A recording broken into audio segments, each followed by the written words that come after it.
No, not another mince pie. This Christmas you must have a good cooker. How is your Arga, darling? I'm very pleased with it. Some good cooks? I'm going to make a traditional rum punch. Certainly not bad cooks. A festive night of food. First on the menu, food and drink. Tomorrow from 8 on BBC Two. It's Christmas, it frightens me. And the Christmas Radio Times double issue is available now, your complete guide to programmes over the festive season, together with complete listings for all television and major satellite channels. First my TV licence, now my newspaper. He eats everything, that sheep. Gromit, lad. Says here you can get a licence by phone nowadays. Oh, yes, I'd like to get a new TV licence, please. Oh, that sounds easy. You don't do Wensleydale too, do you? Oh, we've got that TV licence under control, Gromit. Now, let's pop out for some cheese. There are many easy ways to pay for your TV licence. All you have to do is free phone 0800 328 2020 to get a TV licence now.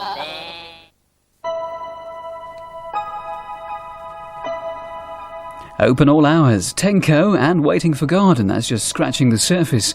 Memorable moments from the career of Stephanie Cole in 50 minutes here on BBC Two after a run-in with one of her formidable characters.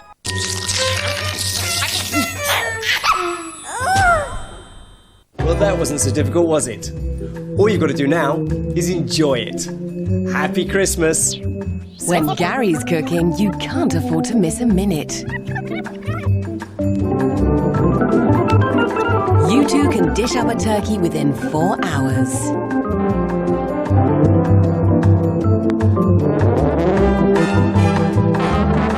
From start to finish, a perfect Christmas. Wednesday at 8 on BBC Two.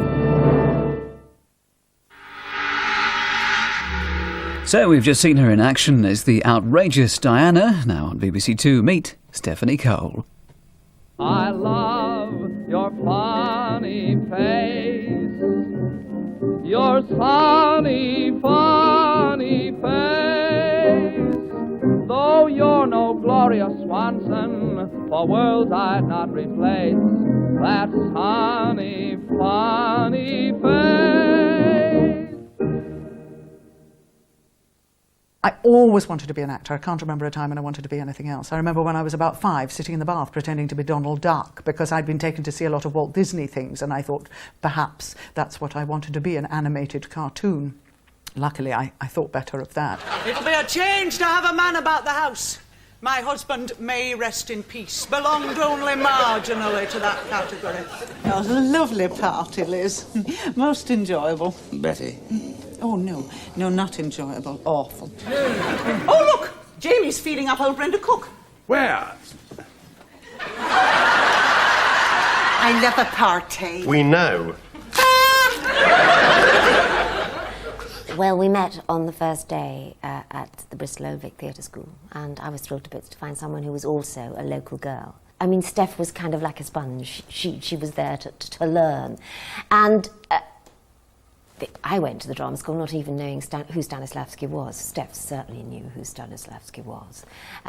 Steph read all the time. Steph listened to Charles Trenet records, which I thought was frightfully smart. I mean, listening to French records. When I went into rep, and I spent about 12 years going around the country, playing all sorts of parts, which was wonderful. Nobody can do that nowadays. But I played everything: pantomime, revue, restoration, Shakespeare, the lot, Agatha Christie, everything.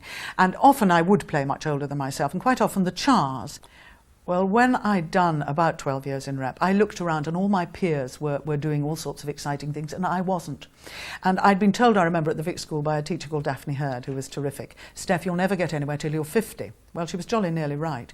And I looked around and I started to get depressed. And I started to think that the only reason was because I couldn't do it. And I had a tremendous crisis of confidence. So I gave it up. Then this extraordinary coincidence happened. Sam Walters, who runs the Orange Tree in Richmond, had got a new play, by David Cregan, and he was looking for someone to play the eponymous heroine and couldn't find the person.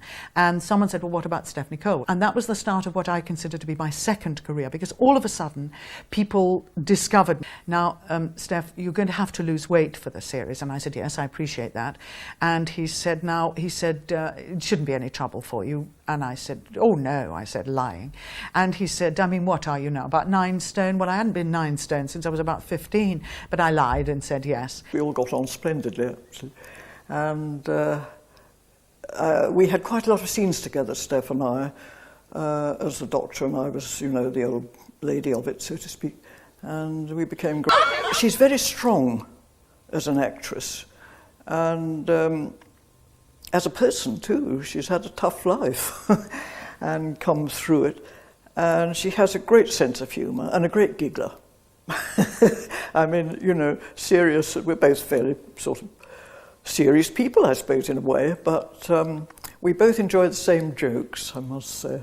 Have a lot of laughs together. After the first series of Tenko, Ronnie Barker had seen that and decided that I would be right to play the Widow Featherstone in Open All Hours.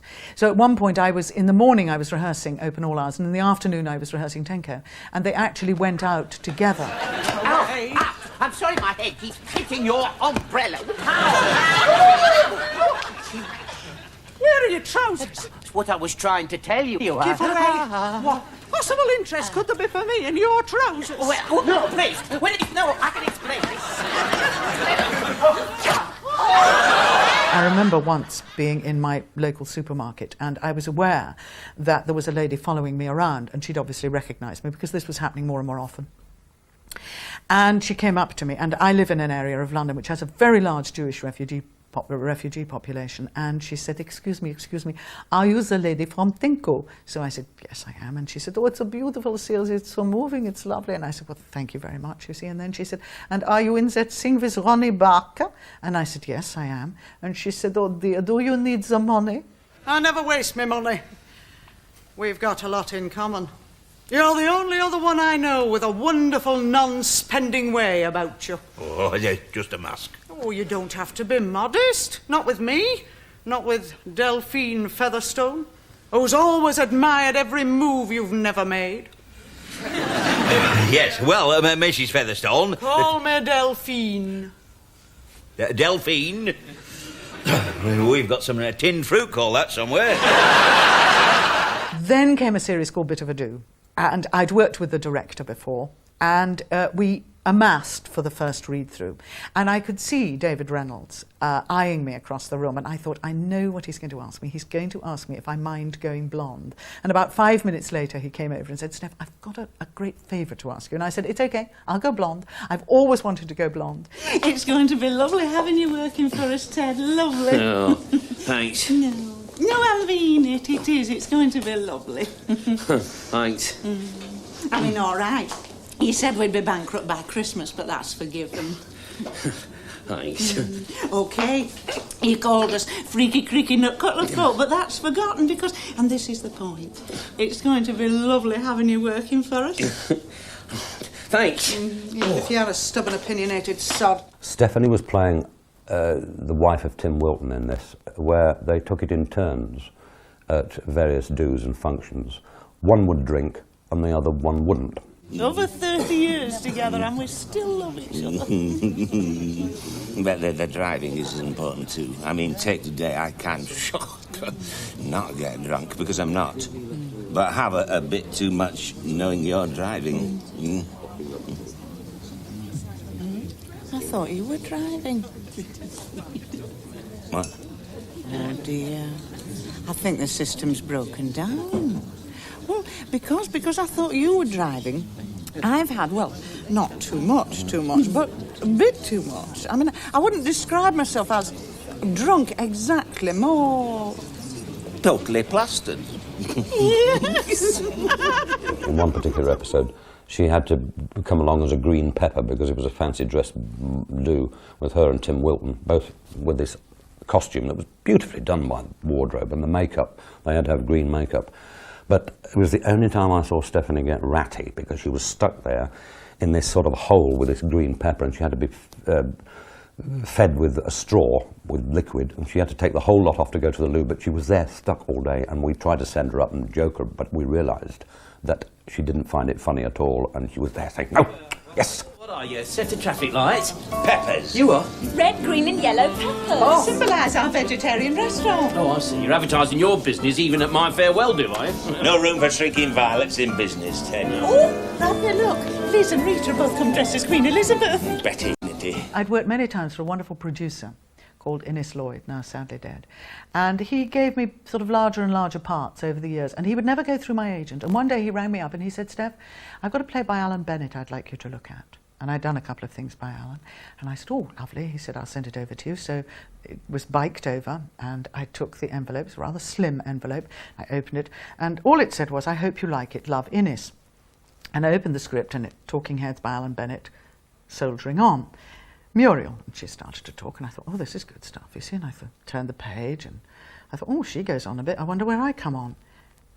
And I kept reading it, and I suddenly realised it was a monologue. The church had been absolutely chocker. And I'd managed not to blub until right at the finish, when they struck up with I vow to thee my country. And then when we got back, because I'd got 101 things to do, I was perfectly all right. Until I saw awful Angela Gillespie had made the mistake of talking to boring old Frank from the firm. And I heard the dreaded words forklift trucks. And I thought how many times I'd had to shut Ralph up on similar occasions. The thought of shutting Ralph up at all set me off instantly. Had to nip into the pantry to staunch the flow. It was a gift. It was so beautifully written. I think it was the subtlest, actually, of the six, because there was so much that was unspoken. And it was the most wonderful opportunity. And it kind of shoved me several rungs up the ladder. My big passion now is the telly box. Never bothered with it before. Now, watch it all the time. And I'm not the discerning viewer, no fear. Rubbish, Australian series in the afternoons, everything. Glued to it all. Fan. Many years ago I was out in Australia, and they opened up a retirement village just over the hill from me called the Bayview Retirement Home. And I thought, what a wonderful location. I can put two old people on a veranda there and call it Talking Heads. Unfortunately, Alan Bennett beat me to it, so I called it Waiting for God. That man is a well-known local fruitcake. He is not Sterling Moss, Alain Prost or Nigel Mansell. So you say this gentleman's given us a false name? Yes. He is really Nicky Lauda. Who is he? Lauda. Who is he? I actually thought that it would not capture the public's imagination because anything about the elderly had actually not really been done before. I loved Waiting for God, and I saw it at home because it's one of my parents' favourite programmes. It's one of the very few things that's allowed to be watched at the dining room table. Normally supper has to be cleared away and then the telly goes on, but no, that's allowed, which is praise indeed. All men are swine! Okay. You too. You can tell from the first episode that Stephanie was right on top of the part, because really the character didn't change from episode 1 to episode 47, as you don't at that time of life. She wasn't slowly growing into the role, she came to it and she had it there in that first episode, and you could show that first episode anywhere in the series, and apart from the rant against the awfulness of growing old in this society where you really are just shunted aside and told to sort of fend for yourself and get on with it. He said they'd have to cut him off. What? The twin sources of the tribe of Ballard. Oh, bollocks. Decisive. No, I meant rubbish. Look, I have been to the library. If, and I do mean if, you have cancer of the prostate, it can be spread by hormone activity. So old-fashioned was chop out anything to do with hormones, i.e. your nuts. Since proved a load of cobblers. Yes. So your family jewels are safe. I think that we often forget that the best of comedy is on the edge of tragedy. If you think of what the comic and tragic masks are. You know, they're identical masks, but all the difference is that one is and the other is. And what Steph does is she moulds those two together. So the tragedy follows through into the comedy. What a marvellous breeding specimen. Two genetically perfect people who can create a master race. Run him down. Come on, last chance I'll get. Drat, missed. I've seen her take vast tracts of script and dialogue, which you would say there's no way you could do that on a Sunday evening. Not after, 4 mornings rehearsal. That's all it is. 4 mornings rehearsal, get into studio and whack it out. Marriage. What a weird concept. 2 people meet, spark off an emotional explosion, which is probably the most intense feeling they will ever have in their entire lives. They rush off to a church, swear they will keep it up forever. And then, when the steam of lust has cleared, they see each other's black heads and nasal hair with pustular clarity. They realize they are joined at the legal hip and are condemned to years of sullen compromise, bitterness, despair, depression, futility, and only if they're lucky, the blessed release of an early death. Well, my great prop as Diana was the walking stick. Oh, Merry Christmas! Oh. I enjoyed it hugely. There's obviously a very nasty, violent streak in my character that I was allowed to let rip during that. We had a lot of laughs, a great deal of laughter, in fact. That was the secret of playing together. And I'm sure that came over. The enjoyment that we had doing it to each other and for each other, as well as an audience. I thought, as you're in such fine fettle and you've woken me up, we might round off a good evening in the traditional manner. What? Cocoa? No, you great pillock. Not cocoa. Oh, is it a Saint's Day? I'll hit you. You mean naughties? Acting with me for 5 years, 45 episodes and 3 Christmas shows, can't have been easy. She was extremely tolerant, kind, wise, and so on. I'm sure you love him to itsy witsy bits, don't you? Yes? Isn't this going to be your happiest day? Jane, I am a diabetic. Cut the cloying, sugary stuff or I'll go into a coma. She's this great leader of the group and the... doing Waiting for God, she's the one who held it all together completely. She's very strong and she's always completely on the ball. She's always the one who knows the lines. She's completely with it. But she's got this lovely, vulnerable side to her. And as a person, she has. So Waiting for God only took up about 5 months of every year, so I had lots of time to do lots of other things. And one of the things I'm most proud of was Memento Mori, which was the most beautiful adaptation of the Muriel Spark book, directed by the late, great Jack Clayton. Have you heard any more from your mysterious telephone caller? Several times. It was the same message. Remember, you must die. You really should tell the police. And have them prying into my private affairs. Besides, have you seen the sort of policemen they employ nowadays?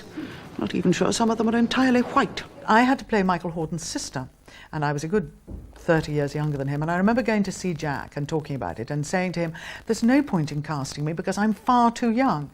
And he said, no, I think you can do it. So with the aid of some, what I used to call fish skin, sort of latex, and a very good wig and an extraordinary false bosom, I played Michael Horton's imperious sister and had the most wonderful time. I mean, the best times were actually offset when we'd sit in the Winnebagos or wherever, and I would hear the stories of, and of course Thor Hurd was in it.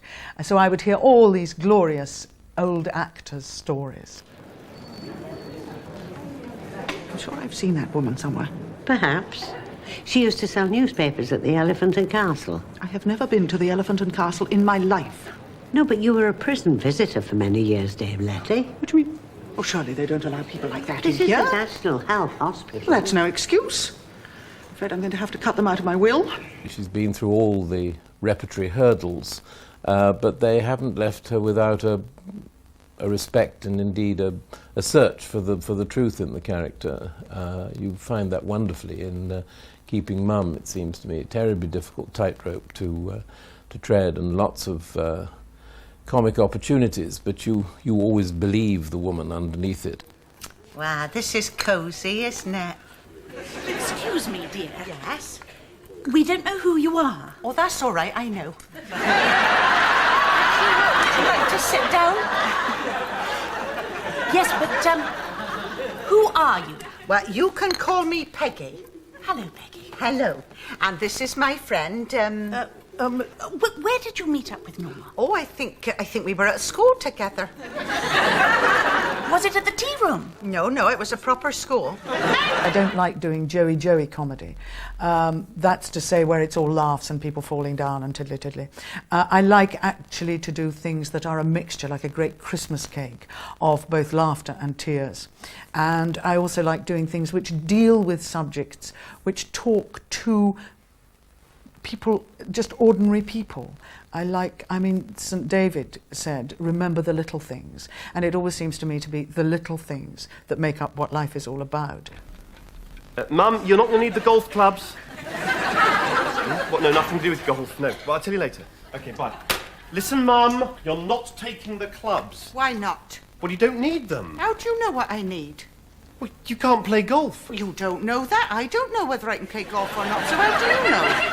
Well, they won't let you keep them. There isn't enough room. I thought you said this was a luxury hotel. We have been accused of making fun of people in the early stages of Alzheimer's or senile dementia. She doesn't have either of those things. She has something called benign senescent forgetfulness, or I call it selective dottiness, in order to get her own way. Because I think that, like children who have no authority in their own world, parents, teachers tell them what to do, so as you get older and you start to lose your faculties, whether it be physical, mental, or whatever, so other people take over and tell you what you can and can't do, and I think that must be a terrible, terrible time. Who put these golf clubs under the bed? Golf clubs? Mr. Beer, I thought I made our rules on personal possessions quite clear. You did, but they're her clubs. They're not my clubs. They are your clubs. Well, I never played golf in my life. Mum, they're your clubs. You insisted on them. There is no room here for golf clubs, and certainly not under the bed. Told you, Andrew. Peggy is not the brightest thing, not anymore. But there is still a very sound logic, and this is, of course, Steph, the actor, to Peggy's behaviour. You can stop it at any moment, and there is a reason for everything. She never just picks up something and takes it next door. For no reason. She's always got her reason. It may be a nonsense reason, it may be a mad reason, but it's a reason. Here we are! Now, here's yours, Tina. Tina, yes, that's right. And here's your, what do you call this? Embarrassing. Yes. Now, and here's yours, Andrew.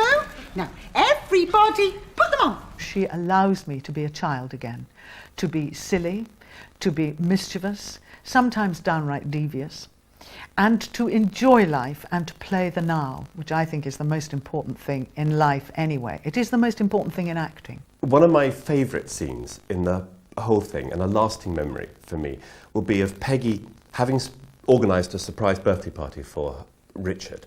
The doorbell goes, and suddenly, having got very excited about it all, he's there, and this rush of excitement, absolutely childlike. Dickie's here! Dickie's here! Go on, open the door. Yes, he's here! Quick, light the candles! You don't know, we'll light the candles later. Go and open the door. Yes, we'll light the candles later. I go and open the door. Then what? Yeah, don't say anything about the surprise. Nothing about the surprise, right. What do I say again? Yeah, don't say anything about the surprise. Roger, over and over. Is it like this with her all the time? Not all the time. Sometimes she's asleep. Surprise!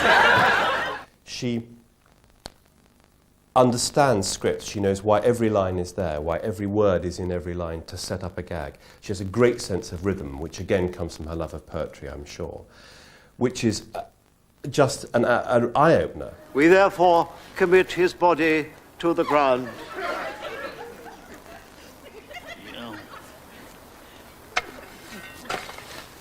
Earth to earth, ashes to ashes, dust to dust. she's a consummate professional, and watching her on recording night, she goes and does a little speech at the beginning to the audience, ostensibly to introduce the cast and relax the audience. I have this theory that she's also building up her own adrenaline so that by the time she goes into the first scene, she is entirely keyed up and ready to go. When I go, they'll put me in a cardboard box. I thought you were getting a lift from Richard and Tino. When I die. Oh dear. I'm ready to go any time, you know. I'm not. It's just that lately I keep getting this. Don't worry, you'll think of it. No, I'm not ready to go yet. Well, I couldn't leave Andrew. You know that Kate has left him. I know, she's a dreadful woman. But you see, these things happen in the best of families. You've just got to get on with it and make the best of it.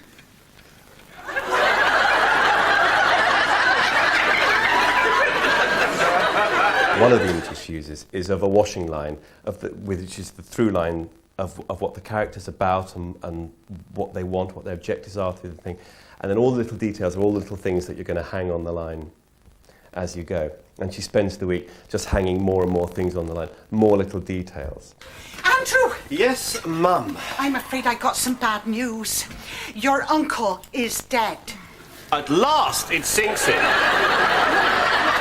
We're going to have to do something about a funeral. We did it, Mum. We did it this morning. No. Yes, yes. Playing comedy is much harder than playing tragedy. You need all the same truth, but it's got to be much more technically controlled in some ways.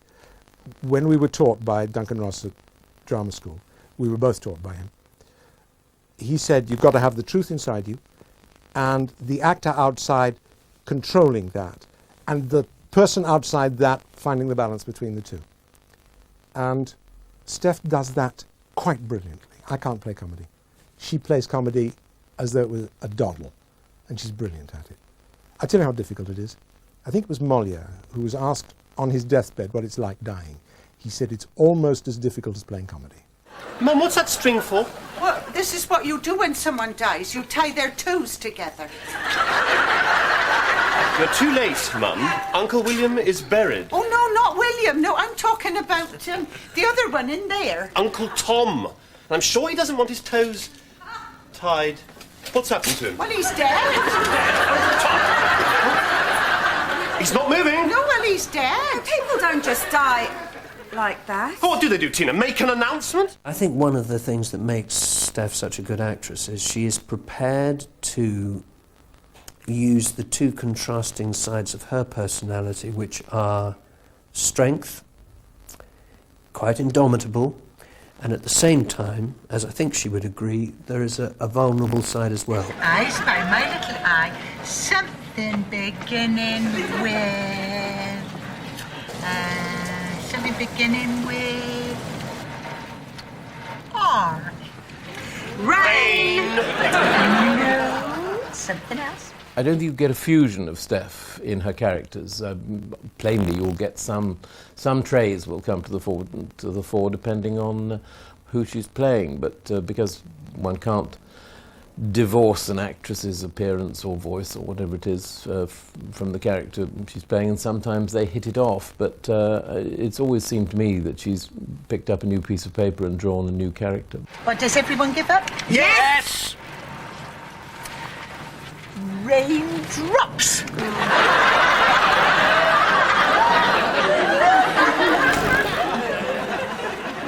People often ask me what ambitions I have.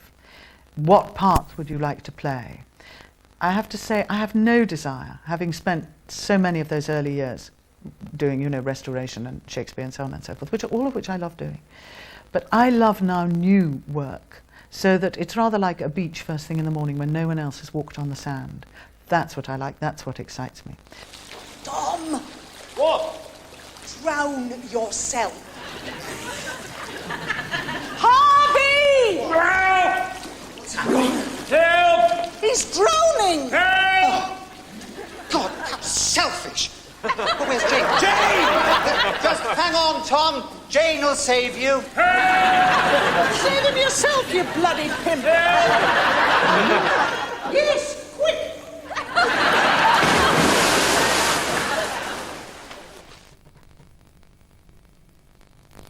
And a new show is what's facing American comedy star Carol Burnett. From early rehearsals to opening night on Broadway, Storyville captures all the uncertainties tonight at 11:15 here on BBC Two.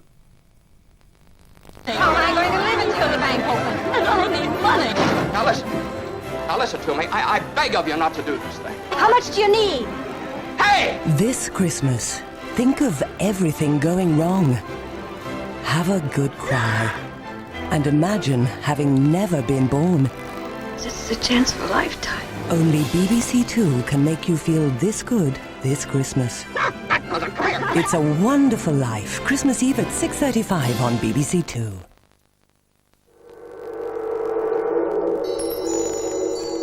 Smith's the name, now on BBC Two.